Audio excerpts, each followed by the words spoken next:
qu'on apportait les malades dans les rues et qu'on les plaçait sur les lits et des couchettes, afin que lorsque Pierre passerait, son ombre au moins couvrit quelqu'un d'eux. La multitude accourait aussi des villes voisines à Jérusalem, amenant des malades et des gens tourmentés par des esprits impurs. Et tous étaient guéris. Et encore, nous avons le cas de Paul, à qui les gens apportaient des mouchoirs et des linges pour qu'il les touche. Et comme il les apportait à ceux qui étaient malades, ceux-ci étaient guéris. Et même ceux qui étaient possédés d'esprits mauvais étaient délivrés de ces mauvais esprits. Actes chapitre 19, verset 11 à 12 qui dit: et Dieu faisait des miracles extraordinaires par les mains de Paul, au point que quand on appliquait sur les malades des linges ou des mouchoirs qui avaient touché son corps, et les maladies les quittaient et les esprits malins sortaient. Et tout cela, c'était pour confirmer ce que Jésus-Christ avait promis à ses disciples en disant, dans Marc chapitre 16, verset 17 à 18, qui dit: voici les miracles qui accompagneront ceux qui auront cru. En mon nom, ils chasseront les démons, ils parleront de nouvelles langues, ils saisiront les serpents, s'ils boivent quelques breuvages mortels, il ne leur fera point de mal. Ils imposeront les mains aux malades et les malades seront guéris. Par conséquent, quelqu'un qui exprime la sainteté au niveau de son corps dégagerait ou libérerait de la puissance de son corps, et cette puissance ferait du bien aux gens autour d'une telle personne, comme ce fut le cas de Jésus-Christ lui-même, avec la femme qui avait la perte de sang pendant 12 ans. Elle a seulement touché le vêtement de Jésus et elle fut complètement guérie. Et Jésus-Christ a su que quelque chose s'était passé parce qu'il sentit que des vertus étaient sorties de lui. Marc chapitre 5 verset 25 à 34 qui dit: or il y avait une femme atteinte d'une perte de sang depuis 12 ans.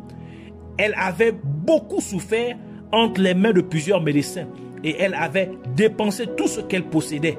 Et elle n'avait éprouvé aucun soulagement, mais elle était allée plutôt en empirant. Ayant entendu parler de Jésus, elle vint dans la foule par derrière et toucha son vêtement, car elle disait: si je puis seulement toucher ses vêtements, je serai guérie. Et au même instant, la perte de sang s'arrêta et elle sentit dans son corps qu'elle était guérie de son mal. Jésus connut aussitôt en lui-même qu'une force était sortie de lui. Et se retournant au milieu de la foule, il dit: qui a touché mes vêtements? Ses disciples lui dirent: tu vois toute la foule qui te presse et tu dis: qui m'a touché? Et il regardait autour de lui pour voir celle qui avait fait cela. La femme effrayée et tremblante, sachant ce qui s'était passé en elle, vint se jeter à ses pieds et lui dit toute la vérité.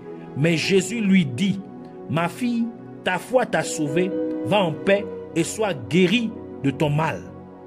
Ainsi, lorsque vous marchez dans la sainteté au niveau de votre corps libérerait des énergies positives, des forces positives, la puissance.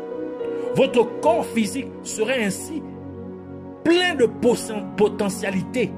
Ainsi, Dieu utiliserait votre corps d'une manière spéciale, d'une manière particulière, comme la parole de Dieu nous le dit dans 2 Timothée chapitre 2 verset 21 qui dit: si donc quelqu'un se conserve pur en s'abstenant de ces choses, il sera un vase d'honneur, sanctifié, utile à son maître, propre à toute bonne œuvre. Et c'est la raison pour laquelle, lorsque Moïse fut mort physiquement, Satan disputait le corps de Moïse. Car Moïse manifestait tellement de sainteté au niveau de son corps, au point que son corps était plein de potentiel énorme. D'où Satan voulait s'emparer du corps de Moïse, afin d'avoir accès à ses potentiels pour qu'il puisse faire un faux Moïse, prétendre être Moïse, et il tromperait donc les gens, car ceux-ci l'adoreraient, faisant ainsi tomber ces gens dans l'idolâtrie. Mais Dieu envoya son ange Michel pour empêcher Satan de s'emparer du corps de Moïse, tel que le livre de Juge 9 nous le dit. Or, l'archange Michel, lorsqu'il contestait avec le diable et lui disputait le corps de Moïse, n'osa pas porter contre lui un jugement injurieux, mais il dit que le Seigneur te réprime. Alors parlons maintenant de la sainteté au niveau de l'esprit de l'être humain. L'esprit de l'être humain est le siège des pensées, la conception des pensées, de l'imagination. Et c'est pourquoi la parole de Dieu dit dans Proverbe chapitre 23 verset 7, car comme il pense dans son cœur, en d'autres termes dans son esprit, ainsi est-il. Première partie du verset. Ici, le cœur fait référence à l'esprit de l'être humain. Et Jésus-Christ a ajouté dans Matthieu chapitre 15 verset 18 à 20 pour dire, mais ce qui sort de la bouche vient du cœur. Donc faisant référence ici à l'esprit. Et c'est ce qui souille l'homme, car c'est du cœur que viennent les mauvaises pensées, les meurtres, les adultères, les impudicités, les vols, les faux témoignages, les calomnies. Voilà les choses qui souillent l'homme. Mais manger sans s'être lavé les mains, cela ne souille point l'homme. Cela implique donc que lorsque vous gardez vos pensées pures, vous exprimez la sainteté au niveau de votre esprit. Et afin de garder vos pensées pures, vous devez emprisonner et repousser toute pensée mauvaise ou impure, telle que la parole de Dieu nous le dit dans 2 Corinthiens chapitre 10 verset 4 à 5 qui dit, car les armes avec lesquelles nous combattons ne sont pas charnelles, mais elles sont puissantes par la vertu de Dieu pour renverser les forteresses, nous renversons les raisonnements et toute hauteur qui s'élève contre la connaissance de Dieu, et nous amenons toute pensée captive à l'obéissance de Christ. Ce processus est exactement le même que lorsque qu'un tuyau est connecté à un robinet. Lorsque le robinet est ouvert, l'eau coulerait dans le tuyau, puis ressortirait à l'autre bout du tuyau. Mais si le tuyau est plié quelque part, l'eau ne pourrait pas sortir à l'autre bout du tuyau, mais l'eau retournerait à sa source. Et à cause de la pression, l'eau provoquerait la déconnexion du tuyau du robinet. C'est exactement ce qui se passe avec l'esprit de l'être humain. Car les mauvais esprits, donc les démons, canaliseraient les mauvaises pensées dans l'esprit de l'être humain. Et si la personne accepte et entretient ces mauvaises pensées, elle finirait par agir ou parler d'une mauvaise manière. Mais si la personne étoufferait et rejetait ces mauvaises pensées au nom de Jésus-Christ, ainsi ces mauvaises pensées retourneraient d'où elles viennent, d'où elles proviennent. Et en raison de la pression exercée par la répulsion de ces mauvaises pensées par la personne, le canal qui avait été créé par les mauvais esprits serait donc brisé et par conséquent la personne serait déconnectée de ces mauvais esprits et les mauvaises pensées finiront par disparaître. Vous devez également entraîner votre esprit à se concentrer, à se focaliser sur les choses pieuses, des choses bonnes, afin que vous puissiez gardez votre esprit saint aux yeux de Dieu. Tel que le livre de Philippiens nous le recommande dans Philippiens chapitre 4 verset 8 qui dit: au reste, frères, que tout ce qui est vrai, que tout ce qui est honorable, que tout ce qui est juste, que tout ce qui est pur, que tout ce qui est aimable, tout ce qui mérite l'approbation, ce qui est vertueux et digne de louange, soit l'objet de vos pensées. Et ensuite, au fait que vous exprimez la sainteté au niveau de votre esprit,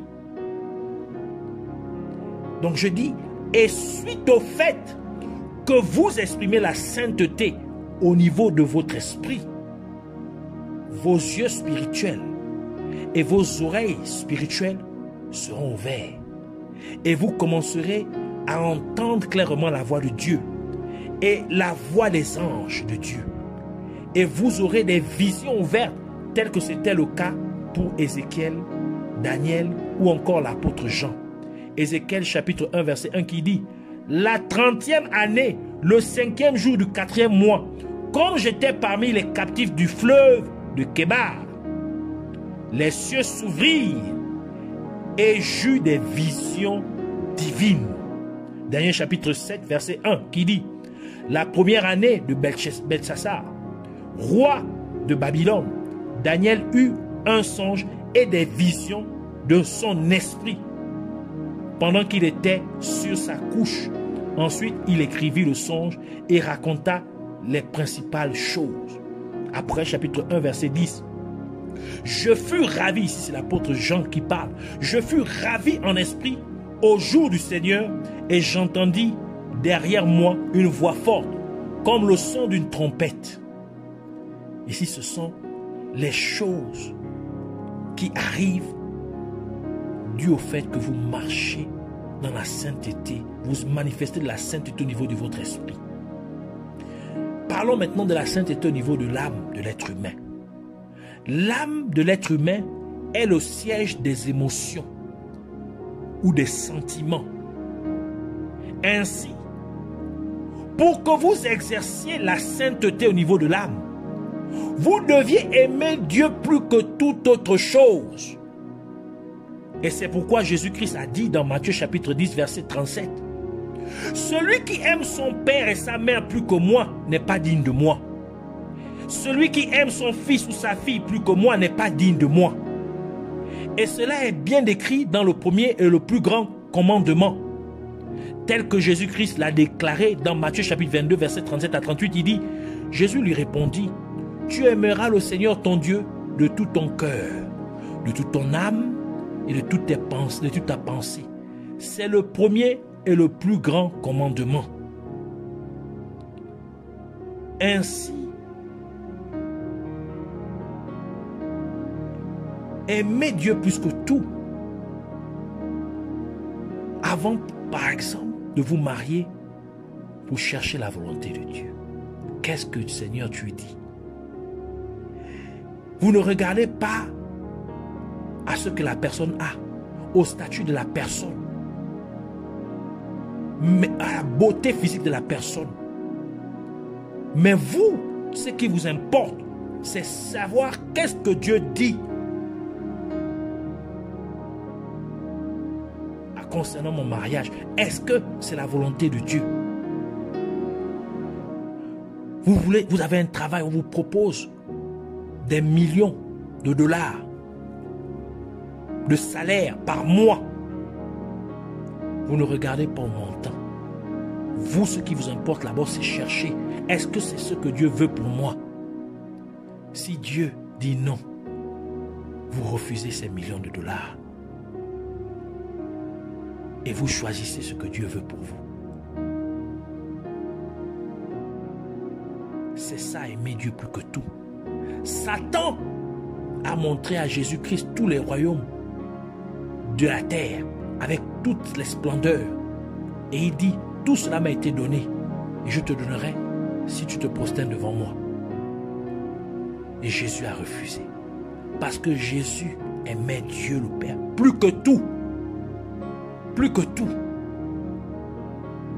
Et ainsi, quand vous aimerez Dieu plus que toute autre chose, c'est-à-dire que vous exercez la sainteté au niveau de votre âme, le résultat serait que Dieu pourvoirait à tous vos besoins matériels, tel que Jésus-Christ l'a déclaré dans Matthieu chapitre 6, verset 33, qui dit « Cherchez premièrement le royaume et la justice de Dieu, et toutes ces choses vous seront données par-dessus. » Quand le croyant est 3 fois saint, il devient comme Dieu sur la terre. C'est pourquoi Dieu a dit à Moïse, dans Exode chapitre 7, verset 1, l'Éternel dit à Moïse, « Vois, je te fais Dieu pour Pharaon, et Aaron ton frère sera ton prophète. » En d'autres termes, Dieu a fait de Moïse Dieu aux yeux de Pharaon. Donc aux yeux de Pharaon, Moïse était comme Dieu. Et Aaron était devenu le prophète de Moïse. Et la parole de Dieu ajoute dans Psaume 82, versets 6 à 7. C'est Dieu qui parle. Il dit, j'avais dit, vous êtes des dieux. Vous êtes tous les fils du Très-Haut. Cependant, vous mourrez comme des hommes. Vous tomberez comme un prince quelconque. Oui, ça peine à Dieu, ça fait de la peine à Dieu de savoir que nous sommes supposés manifester son image, manifester sa gloire, manifester ses vertus ici-bas sur terre. Mais nous mourons comme des gens quelconques. Ça peine à Dieu. Et c'est ce que Jésus a repris. Il dit, Jésus leur répondit dans Jean chapitre 10, verset 34. N'est-il pas écrit dans votre loi, j'ai dit, vous êtes des dieux. Et c'est là que vous représenterez vraiment Dieu sur la terre. Lorsque vous manifestez la sainteté aux 3 niveaux de votre être. Donc, au niveau de votre corps, de votre âme et de votre esprit, lorsque vous êtes 3 fois saint. D'où la parole de Dieu dit dans 2 Corinthiens chapitre 5 verset 20. Nous sommes donc ambassadeurs pour Christ. Ambassadeurs pour Christ. Verset 9. Ainsi, vous ouvrez la bouche pour parler. Vous prononcerez, lorsque vous ouvrez la bouche pour parler, vous prononcerez les oracles de Dieu. Et c'est pourquoi Dieu toucha la bouche de Jérémie afin de mettre sa parole sur la bouche de Jérémie. Jérémie chapitre 1 verset 9. Puis l'Éternel étendit sa main et toucha ma bouche. Et l'Éternel me dit, voici, je mets mes paroles dans ta bouche. Et Dieu fit manger à Ézéchiel le livre contenant les paroles de Dieu, afin qu'Ézéchiel puisse parler au nom de Dieu lui-même. Ézéchiel chapitre 3 verset 3, il me dit, fils de l'homme, nourris ton ventre et remplis tes entrailles de ce rouleau que je te donne. Et je le mangeai, et il fut dans ma bouche doux comme du miel. Et Dieu fit la même chose avec l'apôtre Jean, en Apocalypse chapitre 10 verset 9 qui dit, et j'allais vers l'ange en lui disant de me donner le petit livre. Et il me dit, prends-le et avale-le. Il sera amer à tes entrailles, mais dans ta bouche, il sera doux comme du miel. Et c'est pourquoi Paul demanda aux chrétiens d'Éphèse de prier pour lui afin que, lorsqu'il ouvrirait la bouche pour parler, qu'il puisse prononcer les oracles de Dieu, les mystères de Dieu, les mystères de l'évangile de Dieu. Éphésiens chapitre 6 verset 19 qui dit, priez pour moi afin qu'il me soit donné, ici c'est l'apôtre Paul qui parle, quand j'ouvre la bouche, de faire connaître hardiment et librement le mystère de l'évangile, donc les oracles de l'évangile. Donc la volonté de Dieu. Que ta volonté soit faite sur la terre comme elle est dans le ciel. C'est que nous marchons pour parler les oracles de Dieu sur la terre. C'est que nous soyons 3 fois saints comme sur la terre, comme Dieu est 3 fois saint dans les cieux. C'est pourquoi nous voulons prier, pour dire merci Abba Père, Dieu Tout-Puissant. Je te remercie pour les merveilles de ta sainte parole. Je te prie, te demandant, au nom de Jésus-Christ, que tu m'aides à faire ta volonté sur la terre comme elle est faite au ciel. Par conséquent, que je sois 3 fois saint, comme tu es 3 fois saint. Laisse-moi donc exercer la sainteté au niveau de mon corps, en privant mon corps de tout désir, afin que je ne désire vivre que pour toi, en faisant les désirs même de ton cœur. Et comme j'exprime la sainteté au niveau de mon esprit, je te prie pour que de grandes vertus se manifestent à travers mon corps, pour faire le bien autour de moi, ainsi guérissant les malades par l'imposition de mes mains, chassant les démons, même à travers mon ombre, de la même manière que tu le fis avec l'apôtre Pierre, au nom de Jésus-Christ. Et amène-moi aussi à exprimer la sainteté au niveau de mon esprit, gardant ainsi mes pensées pures et saintes à tout moment, étouffant et réprimandant toute pensée mauvaise ou impure au nom de Jésus-Christ, et que mon esprit soit toujours fixé sur les choses qui sont pieuses ou bonnes à tes yeux au nom de Jésus-Christ. Et comme je sanctifie mon esprit, que mes yeux spirituels et mes oreilles spirituelles soient ouverts afin que j'entende clairement ta voix et la voix de tes saints anges, et que j'ai des visions ouvertes comme tu le fis avec le prophète Ézéchiel, avec le Daniel et avec l'apôtre Jean, au nom de Jésus-Christ. Et je te demande aussi, Père Céleste, afin que tu m'amènes à exprimer aussi la sainteté au niveau de mon âme, en ce que je t'aime plus que tout, au nom de Jésus-Christ. Et alors que j'exprime la sainteté au niveau de mon âme, je te prie pour que tu pourvoies à tous mes besoins, au nom de Jésus-Christ. Amène-moi donc à marcher pour toi sur la terre, prêchant, enseignant ta sainte parole partout où je me trouve, au nom de Jésus-Christ. En effet, permets-moi d'être vraiment ambassadeur pour Christ, prononçant tes saints oracles partout où je vais, au nom de Jésus-Christ. Je te remercie, Roi de gloire, le seul et véritable Dieu, le Père éternel. Merci de m'avoir écouté et de m'avoir exaucé. Puisses-tu recevoir tout l'honneur et toute la louange pour toujours et à jamais. Au nom de Jésus-Christ. Amen.